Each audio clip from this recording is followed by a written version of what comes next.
2월 8일 월요일 누가복음 12장 13절로 34절 말씀. 무리 중에 한 사람이 이르되 선생님, 내 형을 명하여 유산을 나와 나누게 하소서 하니 이르시되 이 사람아, 누가 나를 너희의 재판장이나 물건 나누는 자로 세웠느냐 하시고 그들에게 이르시되 삼가 모든 탐심을 물리치라.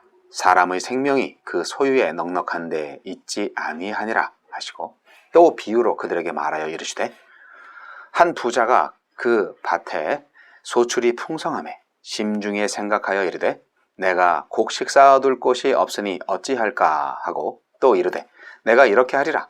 내 곳간을 헐고 더 크게 짓고 내 모든 곡식과 물건을 거기 쌓아두리라. 또 내가 내 영혼에게 이르되 영혼아, 여러 해 쓸 물건을 많이 쌓아두었으니 평안히 쉬고 먹고 마시고 즐거워하자 하리라 하되 하나님은 이르시되 어리석은 자여, 오늘 밤에 내 영혼을 도로 찾으리니 그러면 네 준비한 것이 누구의 것이 되겠느냐 하셨으니 자기를 위하여 재물을 쌓아두고 하나님께 대하여 부요하지 못한 자가 이와 같으니라. 또 제자들에게 이르시되 그러므로 내가 너희에게 이르노니 너희 목숨을 위하여 무엇을 먹을까, 몸을 위하여 무엇을 입을까 염려하지 말라. 목숨이 음식보다 중하고 몸이 의복보다 중하니라. 까마귀를 생각하라. 심지도 아니하고 거두지도 아니하며 골방도 없고 창고도 없으되 하나님이 기르시다니 너희는 새보다 얼마나 더 귀하냐. 또 너희 중에 누가 염려함으로 그 키를 한 자라도 더할 수 있느냐. 그런즉 가장 작은 일도 하지 못하면서 어찌 다른 일들을 염려하느냐. 백합화를 생각하여 보라.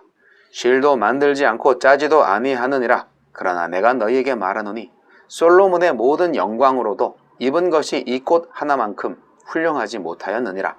오늘 있다가 내일 아궁이에 던져지는 들풀도 하느님이 이렇게 입히시거든 하물며 너희일까 보냐. 믿음이 작은 자들아. 너희는 무엇을 먹을까 무엇을 마실까 하여 구하지 말며 근심하지도 말라. 이 모든 것은 세상 백성들이 구하는 것이라. 너희 아버지께서는 이런 것이 너희에게 있어야 할 것을 아시느니라. 다만 너희는 그의 나라를 구하라. 그리하면 이런 것들을 너희에게 더하시리라.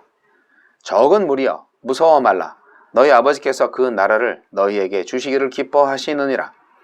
너희 소유를 팔아 구제하여 낡아지지 아니하는 배낭을 만들라. 곧 하늘에 둔 바 다함이 없는 보물이니 거기는 도둑도 가까이 하는 일이 없고 좀도 먹는 일이 없느니라. 너희 보물 있는 곳에는 너희 마음도 있으리라. 다만 그의 나라와 의를 구하라. 다만 그의 나라를 구하라. 상속 문제를 해결해 달라고 온 사람에게 예수님은 어리석은 부자의 비유를 들려주시고 재물로 인해 염려하지 말고 하나님 나라를 구하라고 하십니다. 예수님은 어떤 분입니까? 먹을 것과 입을 것 때문에 염려하지 말라고 하십니다. 먹을 것으로 생명을, 입을 것으로 몸을 스스로 책임질 수 있다는 착각이자 교만이기 때문입니다. 말씀을 되새기는 것이 묵상이라면 문제를 곱씹는 것은 염려입니다. 염려에는 상황을 나아지게 할 아무런 능력이 없습니다. 우리 목숨이 하나님에게 달려있다면 목숨이 필요한 것들도 하나님이 알아서 채워주실 것입니다. 하나님을 까마귀와 백합화와 들풀보다 더 나를 하찮게 여기시는 분으로 생각하게 만드는 요즘 내 삶의 염려는 무엇입니까? 우리에게 허용된 염려는 하나님 나라에 대한 거룩한 염려뿐이라고 하십니다. 하나님 나라는 형체 없는 사유의 세계에 속한 것이 아니라 지옥 같은 현실을 사는 이웃에게 대한 염려로 가까워지는 곳입니다. 거룩한 염려는 누군가의 실패로 내 성공을 완성하는 생존 경쟁에 휩쓸리지 않고 하나님이 필요를 따라 채우시는 내 소유로 베풀고 나누는 일에 마음을 두는 일입니다. 그리하면 더하실 것들로만 걱정하고 있지는 않습니까? 그러니까 하나님이 그리하면 더하실 것들 로만 걱정하고 있지는 않습니까? 다만 구하라 하신 것에 나는 어떻게 응답하고 있습니까? 우리에게 주시는 교훈은 무엇입니까? 생명을 주려고 오신 예수님께 소유를 넉넉하게 하는데 도움을 달라고 요청하고 있습니다. 탐심의 죄를 해결하러 오신 예수님께 탐심으로 인한 분쟁을 중재해달라고 간구하고 있습니다. 내 기도도 이렇지는 않습니까? 내 기도도 이렇진 않습니까? 예수님이 왜 이 땅에 오셨고 십자가에 달리셨는지 기억하며 기도하고 있습니까? 한시적인 풍년을 여생을 대비한 보험으로 비축한 비유 속 부자를 세상 사람들은 성공한 인생이라 하겠지만 하나님은 어리석은 자라고 하십니다. 훨씬 더 중요한 생명의 문제에는 대비하지 못했기 때문입니다. 우리 목숨이 하느님의 손에 달려있고 우리 영혼이 오직 예수님의 십자가 앞에서 판가름 난다는 사실을 기억하면 삶은 단순해집니다. 누군가의 재테크 성공 소식에 박탈감을 느낄 필요가 없습니다. 넘치도록 쌓아서 그 자녀분을 하느님 나라에 투자한 이들보다 애초에 덜 가짐으로 이웃과 나눈 이들이 그 나라에선 더 클 것입니다. 주여, 생명은 재물이 아니라 주께 달려있으니 세상에서는 가난해도 주 앞에서는 부유하게 하소서.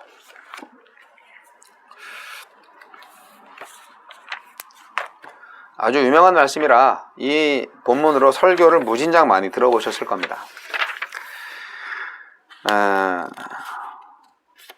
마태복음을 통해서 산상수훈에서 말씀하신 것처럼 먼저 그 나라와 그 의를 구하라로 되어 있는데 여기서는 이제 그의 나라를 구하라로만 되어 있습니다. 다만 너희는 그의 나라를 구하라. 어리석은 부자의 비유를 여러분 너무 잘 아시죠? 이 어리석은 부자의 비유는 하늘의 보화를 쌓아야 된다는 그런 예수님의 그 비유 설교인데요. 우리가 땅에 보화를 쌓고 있는가, 하늘의 보화를 쌓고 있는가, 이런 내용으로 많이 우리가 교훈을 나눴습니다. 아무리 재산을 많이 쌓고 그래도 오늘 밤 하느님께서 내 영혼을 데려가시면 무슨 소용이 있겠냐, 그런 말씀을 하신 거죠. 뻔한 말씀이지만 굉장히 중요한 말씀입니다.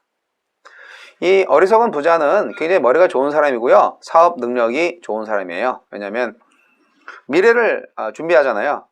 수확이 많으면 어떻게 할까? 창고를 더 많이 쌓아야지, 그렇게 생각을 하고 계획적으로 한 사람이에요. 그렇기 때문에 영혼에 대한 관심이 없었다고요? 아니, 그렇지 않아요. 여기 19절을 보면 또 내가 내 영혼에게 이르되 영혼아, 여러 해 쓸 물건을 많이 쌓아두었으니 평안히 씻고 먹고 마시고 즐거워하자 하리라 하되, 뭐 이렇게 나오잖아요. 이거는 아니, 영혼에 대한 생각도 갖고 있었던 사람이네요. 그러니까 종교가 있는 사람이에요. 영혼이 있음을 아는 사람이에요.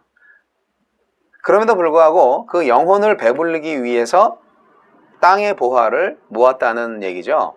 그러니까 내세에 대한 생각이 있는 사람이라는 거예요. 이 어리석은 부자가 과연 어리석은 부자일까요? 세상적으로 보면 굉장히 지혜로운 부자예요. 이 사람이 뭐 강도짓을 해서 돈 번 게 아니잖아요. 열심히 일했겠죠. 그런데 하나님은 어리석다고 하십니다.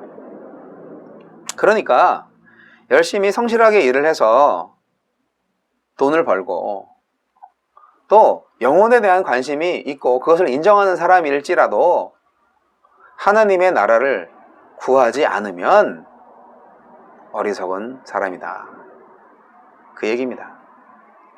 성실하고 착하게 살아서는 충분하지 않아요. 우리가 기독교인으로 생활하면서 무조건 가난하게 살아야 된다는 것은 물론 아니에요. 그런데 기독교인으로서 세상에서 선한 부자가 된다는 것이 얼마나 어려운가 하는 것을 또 알게 되죠. 우리는 하나님께서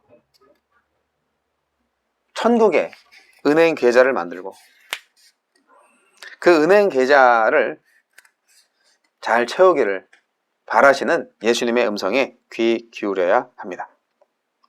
넉넉하게 재물을 모은 부자가 이제는 평안히 쉬고 먹고 마시고 즐기기를 원할 때 하나님이 그만 그 영혼을 쓱 가져가 버리신다는 이 비유를 들으면서 어떤 느낌이 드세요? 우리는 여기서 두 가지를 짚고 넘어가야 되는데, 첫째는 물질을 풍성히 주시는 하나님께 감사해야 되는데 이 부자는 감사할 줄 몰랐어요. 자기 실력으로 돈 번 줄 알았죠. 자기의 여생을 위해서만 그 물질을 사용하고자 할 때 심판을 피할 수가 없다는 교훈이에요. 그리고 두 번째, 자기의 영혼을 자신의 마음대로 결정할 수 있다라고 생각했다는 거예요.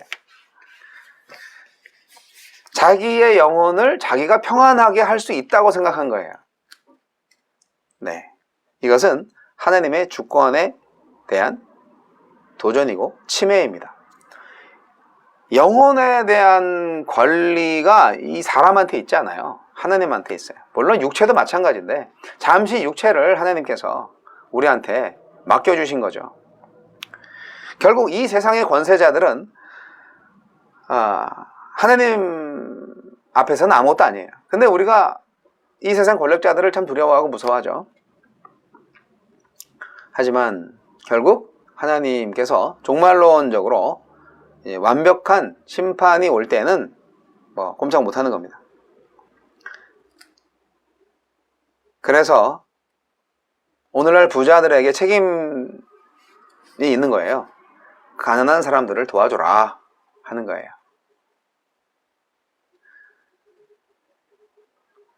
하나님께서 주신 은혜니까 그 은혜를 감사하고 그 은혜를 나누라 하는 거예요. 가난한 사람들이 열심히 일하지 못해서 돈 못 벌어서 그렇게 가난하게 된 건데, 아니 열심히 일하지 않은 게 잘못이지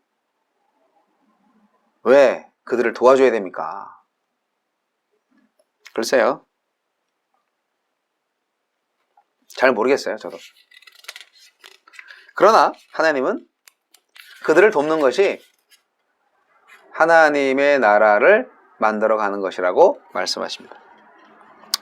자본주의 사회에서 부의 재분배에 있어서 참 여러 가지 논란이 많습니다.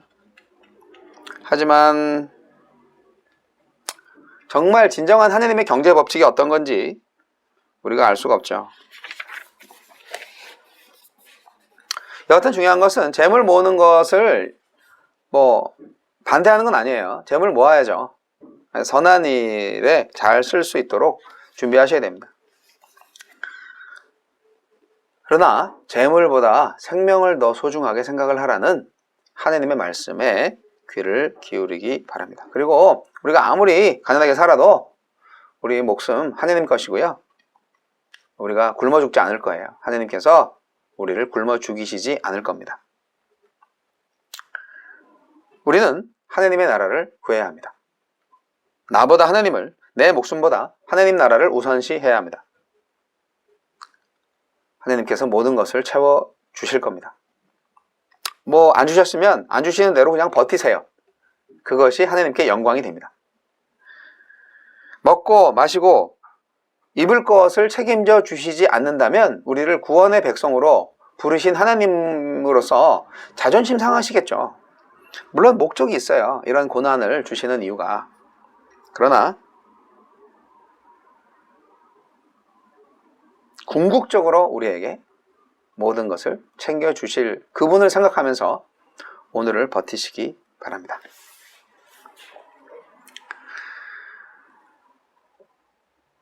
재물을 잘 관리했는데 하나님과의 관계를 잘 관리하지 못한다면 우리는 아무것도 아닌 사람이 될 겁니다.